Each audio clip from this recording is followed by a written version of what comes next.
विश्व ने था, तो ना दे देते हैं, रोग को प्रकार से पहचाने। तो जैसे इसका एक सिद्धांत ये भी कहता है कि बहुत ज्यादा जब ऊर्जा शरीर में कहीं बढ़ जाती है तो वहां पर जो है प्रदाह हो जाता है, स्वेलिंग, जलन और दर्द पैदा हो जाता है। इसको आइटिस कहते हैं, जैसे आर्थराइटिस है, स्पोंडिलाइटिस है, स्टोमेटाइटिस है, ग्लोसाइटिस है। तो जहां भी आइटिस लग गया तो हमें समझ जाना चाहिए कि ऊर्जा की अधिकता है। और साथियों इसका एक सिद्धांत ये कहता है कि जहां पर किसी प्रकार से एनर्जी की कमी हो गई तो हम वहां पर जो है सिस का प्रयोग करते हैं, या वहां पर ओस का, वेदिकोस वगैरह उसका प्रयोग करते हैं। तो वहाँ शून्यपन ज्यादा आ जाता है, कार्य क्षमता का ह्रास हो जाता है, व्यक्ति धीमा पड़ जाता है, मंद मंद कार्य करने लगता है। तो ये सिद्धांत हमारे इलेक्ट्रो एक्यूपंक्चर के, और ये हमें बहुत बड़ा जो है एक डायग्नोस्टिक बेस हमको बना करके देता है। तो साथियों कभी भी जब स्थिति आ जाए, फाइब्रोसिस हो जाए, तो हमें समझ जाना चाहिए कि ये डेफिशिएंट कंडीशन है। और जहाँ पर जो है इन्फ्लामेशन आ गई, वहाँ हमें समझ जाना चाहिए कि वो जो है बहुत ज़्यादा एनर्जी वहाँ पर बढ़ी हुई है, वहाँ पर सेडेशन का ट्रीटमेंट दिया जाता है। तो साथियों जो जन्मा है वो मृत्यु की तरह क्रमिक क्रमिक बढ़ता चला जाता है, मृत्यु की तरफ उसका झुकाव बढ़ता हुआ चला जाएगा। और जो टीसीएम है तो उसमें जो है शरीर के किसी भी भाग में जब सोने की सुई लगाई जाती थी, पहले सोने की सुई का प्रयोग होता था, चांदी की सुई का, तो जब गोल्ड निडल लगाते थे तो वो एनर्जी को बढ़ा देती थी, क्योंकि गोल्ड निडल जो है ऊर्जा को आकर्षित करती है। और टीसीएम में जब शरीर में किसी बिंदु पर जो क्या बोलते हैं सिल्वर निडल जब लगाई जाती है तो वहां से जो है ऊर्जा डिप्रेस हो जाती है, वहां से ऊर्जा हट जाती थी, वहां की ऊर्जा घट जाती थी। तो इसका प्रयोग जो है विशेष रूप से निडलिंग के माध्यम से किया जाता था साथियों। तो चीनी एक्यूपंक्चर में अनुमान के आधार पर जो एनर्जी उसका उपचार किया जाता था, और इलेक्ट्रो एक्यूपंक्चर में डर्मेटोन जो नामक जो मशीन है, इलेक्ट्रॉनिक मशीन, उसकी सहायता से शरीर के प्रत्येक बिंदु और प्रत्येक ऑर्गन की वास्तविक ऊर्जा नापी जाती है, और इसमें अनुमान की जगह वास्तविक डायग्नोसिस किया जाता है साथियों। उसके अनुसार ही जो है उपचार दिया जाता है। तो साथियों एक अद्भुत और विलक्षण प्रयोग जो है इसके ऊपर डॉक्टर वॉल ने तो किया ही था, मगर उनसे भी विलक्षण प्रयोग हमारे भारतवर्ष में खेमका सर ने कर डाला। तो जो डॉक्टर वॉल ने जो इसके ऊपर रिसर्च किया था इलेक्ट्रो एक्यूपंक्चर के ऊपर, तो उसको मात्र वो जो एक बहुत पतली सी बुक के रूप में, ज्यादा 50 पेज के रूप में ही वो पूरी तरह से उसको परिवर्तित, उसका पूरा डिटेल भी नहीं कर पाए थे। तो उसके पहले ही वो इस संसार से विदा हो गए साथियों, क्योंकि ईश्वर को कुछ और मंजूर था। तो ईश्वर को मंजूर था कि भारत की विदा थी, भारत के माध्यम से जन जन तक पहुंचे, हो सकता है ऐसा।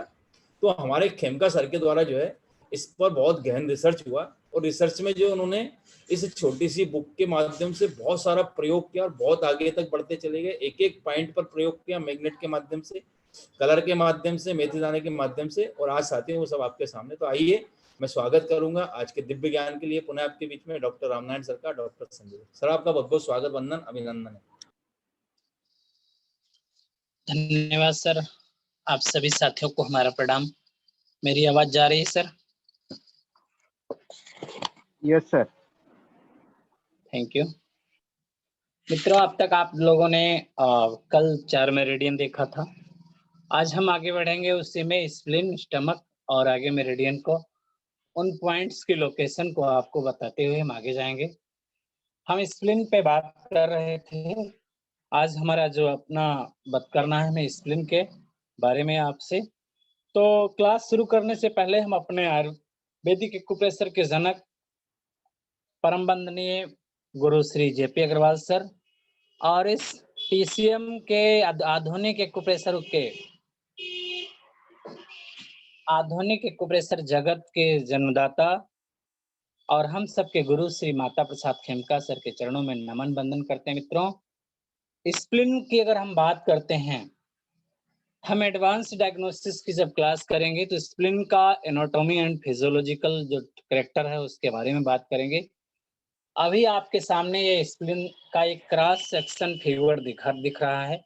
ये हमारा सामने से फुल ये आपका स्प्लीन है और बीच से क्रॉस सेक्शन किया गया है, काटा गया है।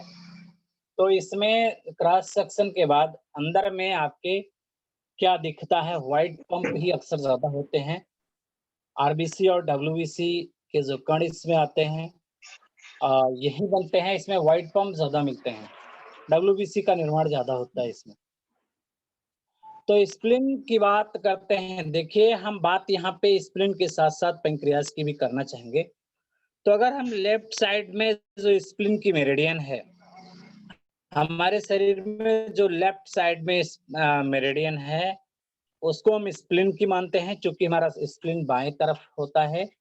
और दाहिनी तरफ अगर उसी मेरिडियन को हम पैंक्रियाज की मानेंगे, तो आइए हम स्प्लिन के मेरिडियन के तरफ चलते हैं कि स्प्लिन का ऊर्जा प्रवाह पथ किस प्रकार से है। तो हमने बता दिया कि स्प्लिन मेरिडियन केवल बाईं तरफ होती है। दाहिनी तरफ यही स्प्लिन मेरिडियन को पैंक्रियाज की मेरिडियन के नाम से जाना जाता है। और हम ये भी कहेंगे आप लोगों को कि अगर इस मेरिडियन पे, ये एक ऐसी मेरिडियन है जो हमारे बॉडी के केमिकल चेंजेस को ठीक करती है, हर तरह से बॉडी को डिटॉक्सिफाई करने में भी सहयोगी होती है। इसको कैब्रियार्ड बोला गया है स्प्लिन को।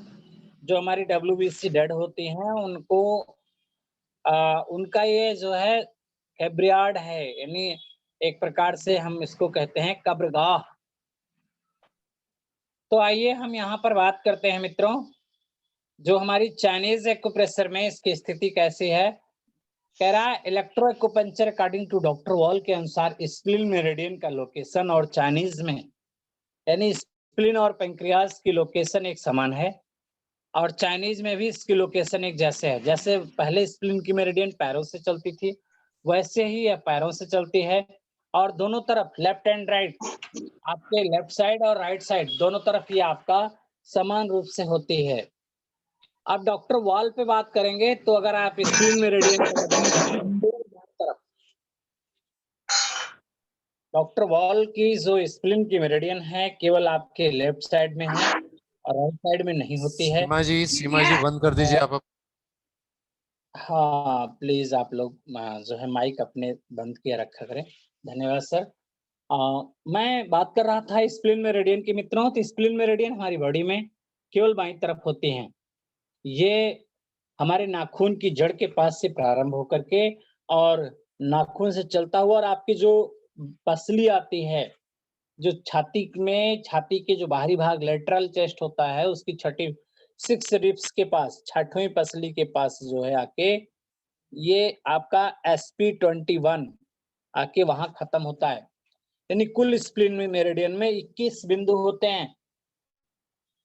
हमारे पैर के नाखून के, यानी बाएं पैर के नाखून के मीडियल साइड के नाखून की जड़ से प्रारंभ होकर के बाईं छाती की तरफ लेटरल चेस्ट के छठी पसली के स्थान पे आके ये वहां तक आ रही है आपके स्प्लिन की मेरिडियन। अभी हम लोग उसका फिगर भी देखेंगे।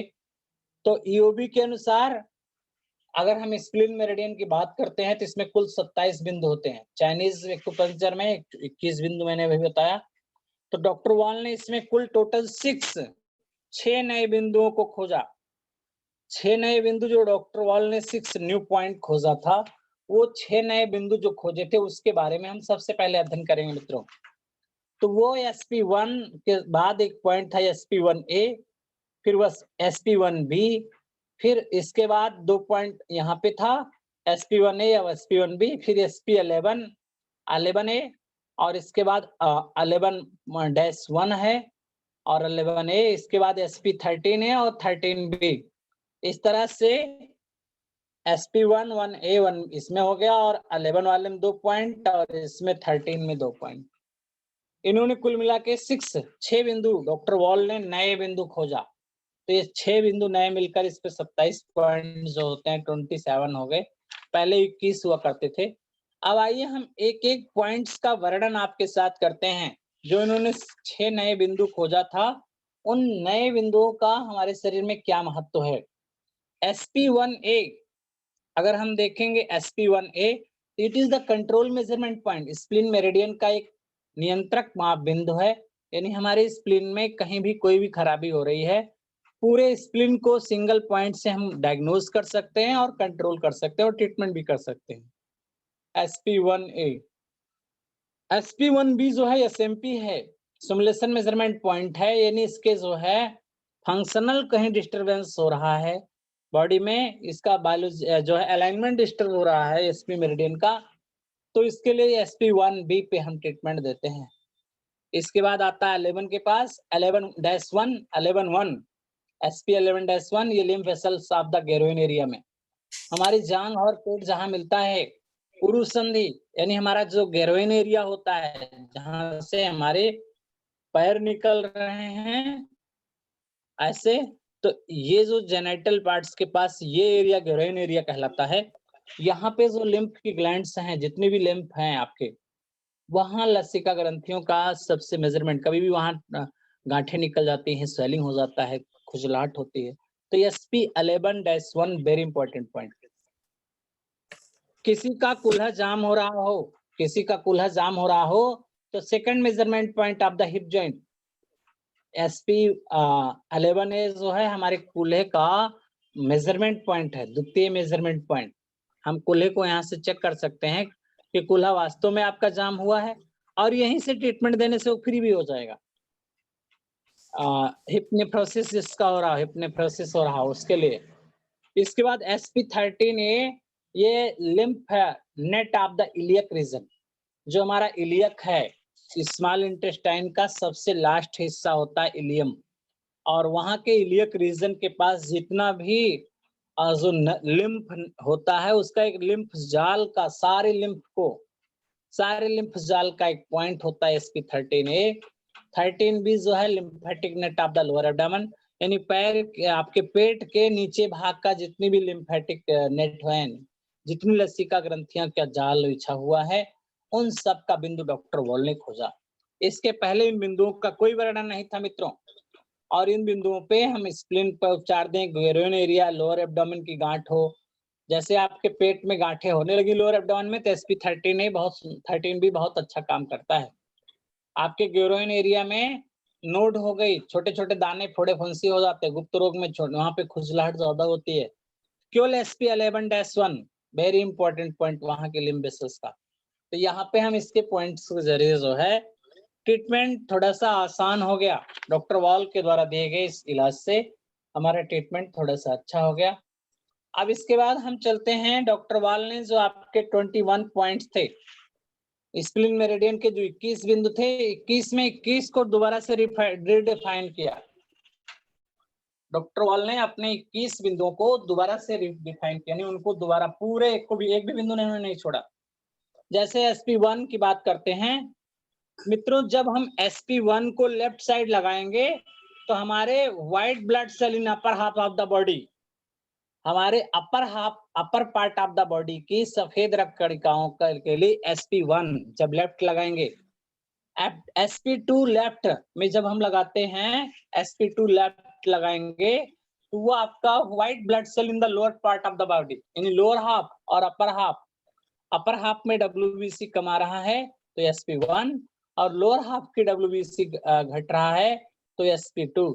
यह आपका पॉइंट डॉक्टर वॉल ने इसको डिफाइन किया। इसके बाद और जितनी भी मेरिडियन, यानी स्प्लिन मेरिडियन में जितना और ट्रीटमेंट प्रोटोकॉल आपने TC में पढ़ा था वो तो रहेगा ही। SP3 को RBC का पॉइंट बोला गया, हमारे बॉडी में RBC घट रहा है, किसी का रेड ब्लड सेल घट रहा है तो SP3 लगेगा, किसी में WBC घट रहा है तो SP1 और 2 WBC के लिए हो गया। और लेफ्ट में लगेंगे SP4 क्या है, रेक्टेंगुलो, जो आपका ये SP4 lymphocytes, monocyte, lymphocyte, monocyte, macrophage are, ये ESR फंक्शन कहीं भी आपका डिस्टर्ब हो रहा है शरीर में, लिम्फोसाइट, मोनोसाइट, माइक्रोसाइट, ये सब आपका डिस्टर्ब हो रहा है, तो कहीं इस सब के लिए आपको RES का मतलब होता है रेटिकुलो इरिथोसाइट्स डिफेंस, जो आपका फंक्शन है, यानी जो आपका अंतःकला, जो आपका जो रोग प्रतिरोधक क्षमता बढ़ाने की जो हमारे बॉडी की जो क्षमता होती है, वो भी अगर आपका डिस्टर्ब हो रहा है तो SP4 लेफ्ट में लगाते हैं तो लिम्फोसाइट, मोनोसाइट, माइक्रोफेज ये सारे जो है आपके बराबर होते हैं। ब्लड में इनकी मात्रा कम हो या ज्यादा हो, हम इसी से बैलेंस करेंगे उसको SP4 से। मित्रों, जो अभी हम लोगों ने कोरोना काल में आप लोगों को SP1, 2, 3, 4, 5 पे लगाने को कहा था, क्या लगाने को कहा था, मटर, और क्यों लगाने को कहा गया था अभी आप देख सकते हैं, केवल डॉक्टर वॉल के कारण ही। देखिए SP5 को क्या कहा उन्होंने, अपर ने आपके एंकल का जो आपका अपर एंकल है उसका ऊपरी टखने का जो है इन्होंने कहा कि ये जोड़ है। SP5 SP6 देखिए मेजरमेंट पॉइंट है ब्लड एंड ब्लीडिंग। शरीर से कहीं से भी किसी भी जगह से ब्लीडिंग हो रही है, अगर आपने SP6 आपने लेफ्ट साइड लगा दिया तो आपका ब्लड की केमिस्ट्री, हम लोग इसके साथ K7 या लीवर 5 भी लगा सकते हैं।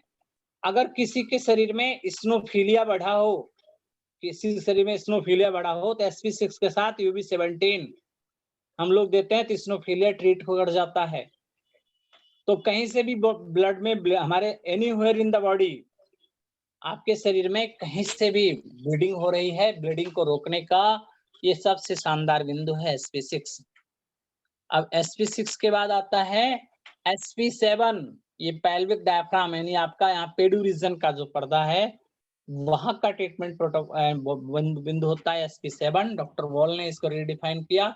SP8 यूरोजेनाइटल डायफ्राम्स की बात आती है। SP8 जो हमारा यूरोजेनाइटल एरिया है, मूत्रांग का जो पर्दा है वहां का जो नेट जाल है, स्नायु जाल है, उसका ये पॉइंट है SP8। SP9 lymph vessels of the lower extremities, आपके पैरों में लोअर एक्सट्रीमिटीज में कहीं भी ब्लड सप्लाई कम जा रहा है, वहां पे गांठें बन रही हैं या एडिमा हो रहा है, तो आपके लोअर एक्सट्रीमिटीज की जो पैरों की लसीका ग्रंथियों में कोई भी दुष्प्रभाव बन रहा है, इसके लिए SP9 सिंगल पॉइंट यूजफुल है।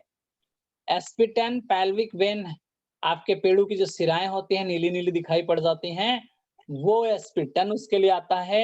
SP11 हमारे गोनेट्स जो हमारे हैं जनन ग्रंथि, चाहे वो आपका एस्ट्रोजन प्रोजेस्टेरॉन हार्मोन्स की बात है या आपके जितने भी गोनेट्स की वहां एरिया है, महिलाओं में यूट्रस ओवरी है, पुरुषों में टेस्टिकल्स हैं, तो उनको SP10 SP11 उनके लिए बहुत महत्वपूर्ण होगा। इसके बाद SP12 SP10 SP11 SP12 SP12 पे बात आती है तो lymphatic net of the testicles, ovaries, जो हमारे टेस्टिकल्स ओवरीज और उनका जो डिंब है हमारा, उनकी लसिका ग्रंथियों का जाल बिछा हुआ है। हम लोग SP11 SP12 SP13 तक यूज करते हैं। SP11 12 13 कभी कभी आपको वहां पे हम लोग स्टार मैग्नेट लगाना बताते हैं, उसके करिस्पॉन्डेंस पे जो इंसेक्ट करिस्पॉन्डेंस में SP11 12 13 पर हम लोग जो है कहते हैं स्टार मैग्नेट दो लगा लीजिए, तो ये हमारे गोनेट्स की ग्रंथियों को ठीक करता है। महिलाओं में टेस्टिकल्स ओवरीज को ठीक करेगा, महिलाओं में ओवरीज को ठीक करेगा, और जो हमारे जो वहां से यूट्रस का जो लिम्फेटिक नेट है SP13 उसको ठीक करेगा। SP11 12 13 ये जो है किसी भी प्रकार के डिसऑर्डर को, चाहे आपका फैलोपियन में गड़बड़ी हो, चाहे गोनेट्स में, चाहे ओवरी में ओवरी इंसिस्ट हो, ठीक है, चाहे आपका यूट्रस में फाइब्रॉइड हो, इन सब में बढ़िया काम करता है। पेनफुल पीरियड्स आता है, केवल 3 पॉइंट से आराम मिलता है, बहुत बढ़िया साधारण होता है। इसके बाद SP14 की बात करेंगे, lymphatic net of the lower abdomen, पेट के नीचे का भाग लसिका जाल है आपका SP14। SP15 आपका lymph net of the spleen, tail of the pancreas and fundus of the stomach. ये एक प्रकार से स्टमक का फंडस है यानी पूंछ है, इस आपका टेल है स्प्लिन के, और आमाशय का जो लसिका जाल का उसका पॉइंट है। SP16 की बात करते हैं, ये पाइलोरिक लिम्फ नोड यानी आमाशय के कोटर का द्वार, SP16 पाइलोरिक लिम्फ नोड का पॉइंट होता है। SP17 stomach and cardiac lymph node, जो आपके स्टमक के पास स्प्लिन से जुड़ा हुआ कार्डियक लिम्फ नोड है, वहां का पॉइंट होता है SP17। अब आता है SP18 तो lymph node of the liver, आपके लीवर की लसिका ग्रंथियों का पॉइंट है SP18। SP19 lymph node of the midriff, यानी डायफ्राम के जो पर्दे के पास गांठें हो जाती है, किसी किसी को डायफ्राम के पास, लीवर में नोड हो गया, लीवर में गांठें हो जाती है, SP18 आता है। Lymph node of the lungs, lungs में लिम्फेटिक गांठें हो जाती, कहीं भी बॉडी में लिम्फ नोड होती हैं, और वहां पे हम स्प्लिन मेरिडियन का कौन सा पॉइंट पड़ता है उसका पॉइंट सीधे से डेट कर दीजिए, लिम्फेटिक नोड खत्म हो जाएगा। SP21 lymph node of the spleen, spleen में कहीं भी लिम्फ नोड होता है। तो मित्रों इन सारे जो बिंदु हमने बताया जैसे आपका लाल रक्त कणिकाएं या सफेद रक्त कणिकाएं ल्यूकोसाइड ये सब बढ़ गई हैं अथवा घट गई हैं, तो इनके हमने जो आपका पॉइंट था स्प्लीन मेरिडियन में SP1 2 3 इन सब पे ट्रीटमेंट देकर ठीक कर सकते हैं। या आपके कोई ऑर्गन है उनमें लिम्फ का गड़बड़ी आ रहा है, चर्म पे फोड़ा फुंसी हो रहा है, पस बन रहा है, गांठ बन रहा है, कैंसरस हो रहा है, तो इसमें हम देखेंगे कहाँ का लिम्फेटिक नोड डिस्टर्ब है, कहाँ पे लिम्फ गांठें बन रही हैं, स्राव वहां नहीं जा रहा है। जैसे हम मान लीजिए किसी को अपेंडिक्साइटिस का उपचार करना है, तो इसमें हम कहाँ पड़ता है SP11 12 13 14 जो हमारा अपेंडिक्साइटिस का एरिया कहाँ आता है, SP गोनेट्स का, SP11 गोनेट्स था मैंने बताया था, 12 क्या था लिम्फेटिक टेस्टिकल और ओवरी के लिए था, 13 आपका प्रोस्टेट और यूट्रस था और 14 लोअर एब्डोमेन। तो हम लोग SP11 12 13 14 देते हैं उस, और SP13 उसका मेन पॉइंट होता है प्रोस्टेट ग्लैंड का, और उसमें पैंक्रियाज वाले में हम आपको पढ़ाएंगे भी PN3A ये उसका मेन पॉइंट होगा। तो इस तरह से मित्रों हम लोग यहाँ पर आपको ये बताना चाह रहे थे कि इसके आधार से हम कैसे स्प्लीन मेरिडियन को कंट्रोल करते हैं और कैसे ट्रीटमेंट करते हैं। अब आगे पॉइंट की लोकेशन है, तो इसके लिए हम सादर आमंत्रित करेंगे अपने बड़े भाई डॉक्टर जितेंद्र गुप्ता सर को। एक बार आप सभी साथियों को स्प्लीन मेरिडियन की लोकेशन सर बताएंगे। सर आपका एक बार स्वागत है डॉक्टर जितेंद्र गुप्ता सर। बहुत बहुत धन्यवाद सर आपको। आपने जो है बहुत ही सुंदर तरीके से ये अभी बताया स्प्लीन मेरिडियन के बारे में। हालांकि ये हम जब स्प्लीन मेरिडियन का ट्रीटमेंट साथियों करते हैं तो इसको जो है हम हमारे जो है लेफ्ट लेग में इसको प्रस्तुत करते हैं, मगर सुविधा की दृष्टि से मैं केवल आपको दाएं पैर में बतला रहा हूँ, आप समझ जाइएगा। SP मेरिडियन सेम है, इधर पेनक्रियाज मेरिडियन है, उधर SP है, तो आप समझ जाइएगा। तो आइए साथियों, ये आपको दिखाई दे रहा होगा मेरा पैर, ये दिखाई दिया आपको, मेरा लेग दिखाई दे रहा है आपको, ये देखिए ये जो फर्स्ट दिख रहा है। हाँ सर, यस। तो ये जो प्रथम बिंदु है ये दिस इज द SP1, ये SP1 बिंदु है और बड़ा महत्वपूर्ण है। महत्वपूर्ण इसलिए कि शरीर में जो WBC है उसको नियंत्रित करने का काम, तो अक्सर आप देखते होंगे कि जब जब भी शरीर में WBC घट जाती है या बढ़ जाती है तो दोनों ही हमारे लिए घातक हैं। तो WBC को नियंत्रित करने के लिए सबसे अच्छा पॉइंट SP1 होता है। और ये आपको देखिए बिल्कुल नाखून के ऊपरी हिस्से के लगभग नीचे थोड़ा सा इसी के पैरेलल काली सफेद त्वचा पर आपको दिखाई दे रहा है। ये साइड साइड में पूरा मेरिडियन हमारा चलेगा इस प्रकार से। तो ये आपको दिखाई दे रहा है SP1, this is the SP11, ये SP11 बिंदु है। और SP1 के नीचे SP1B ये SMP बिंदु कहलाता है। ये हमारा जो प्रथम ज्वाइंट है, हमारे वात और पित्त ज्वाइंट हम इसको कहते हैं थंब का, तो जस्ट इसके नीचे SP1B यानी SMP बिंदु पड़ता है। और SP2 बहुत महत्वपूर्ण बिंदु ये वाला, आपको जस्ट जो ज्वाइंट है इसके खत्म होने के पहले ये बिंदु पड़ जाता है, दिस इज द SP2। तो ये जो डायफ्राम के नीचे कोई भी किसी भी प्रकार का इन्फेक्शन हो, डायफ्राम का मतलब समझ गए होंगे, हमारा जहाँ लंग्स खत्म हुए उसके बाद डायफ्राम वहीं से शुरू हो जाता है। तो वहीं डायफ्राम से नीचे किसी भी प्रकार का, नीचे पैरों तक का कोई भी किसी प्रकार का इन्फेक्शन हो तो उसको ठीक करने के लिए बहुत शानदार बिंदु भी सर ने बहुत जो है प्रयत्न तरीके से आपको बताया था। साथियों इससे नीचे उतर कर ये ज्वाइंट यहाँ खत्म होता है इस जगह पर, तो ज्वाइंट से जस्ट नीचे दिस इज द SP3 बिंदु, और बड़ा महत्वपूर्ण है SP3। रक्त यानी शरीर में RBC की क्वालिटी का कंट्रोल करता है, RBC की क्वालिटी का कंट्रोल ये बिंदु है। देखिए SP3 है, RBC की क्वालिटी में कोई गड़बड़ी हो गई, या तो घट गई RBC या बढ़ गई, तब इसको हम जब ट्रीटमेंट देते हैं धीरे धीरे बॉडी के अंदर RBC बढ़ भी जाती है। और जहाँ RBC की कब्रगाह भी जो है हमारा स्प्लीन कहलाती है, तो उसमें भी कहीं कोई किसी प्रकार की दिक्कत आती है कब्र खोदने में, तो उसको कार्य भी जो SP3 बिंदु करता है। बहुत शानदार है साथियों। इसके बाद SP3 के थोड़ा सा ऊपर जब हम चलते हैं, लगभग एक फिंगर देख लीजिए, एक फिंगर ऊपर ही SP3A बिंदु पड़ता है, बड़ा महत्वपूर्ण है। रक्त के जमने में कहीं भी कोई प्रॉब्लम आती है, रक्त का थक्का बनने में यदि कोई प्रॉब्लम आ रही है तो हम SP3A बिंदु का प्रयोग कर सकते हैं।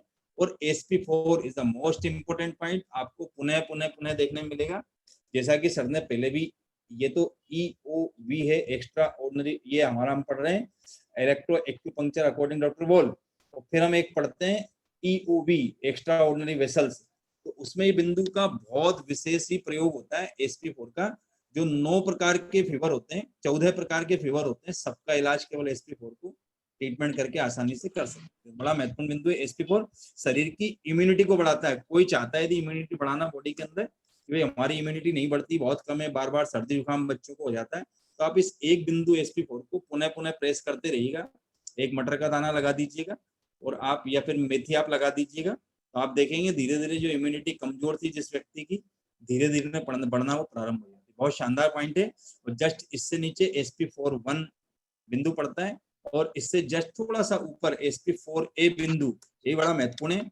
क्षेत्र में और जलवायु से संबंधित रोग किसी प्रकार का हो, इस बिंदु का प्रयोग करते हैं तो वो रोग भी ठीक होता है साथियों। और इसके बाद ये SP5 बिंदु बिल्कुल जोड़ पर, टकने के जोड़ पे पड़ता है। देखिए, तो इस टकने से संबंधित कोई भी प्रॉब्लम हो, एंकल से संबंधित कोई भी प्रॉब्लम हो, वो इससे धीरे धीरे सोल्व होती हुई चली जाती है। तो इस प्रकार से SP5 और SP6 हमारा जो है, इस टकने से 4 फिंगर, देखिए यहाँ से ये जो मेरियोलस बोन है और इससे नीचे जब यहाँ से हम लेते हैं इसको 4 फिंगर, तो यही बोन के करीब ये बिंदु इस जगह पर पड़ता है।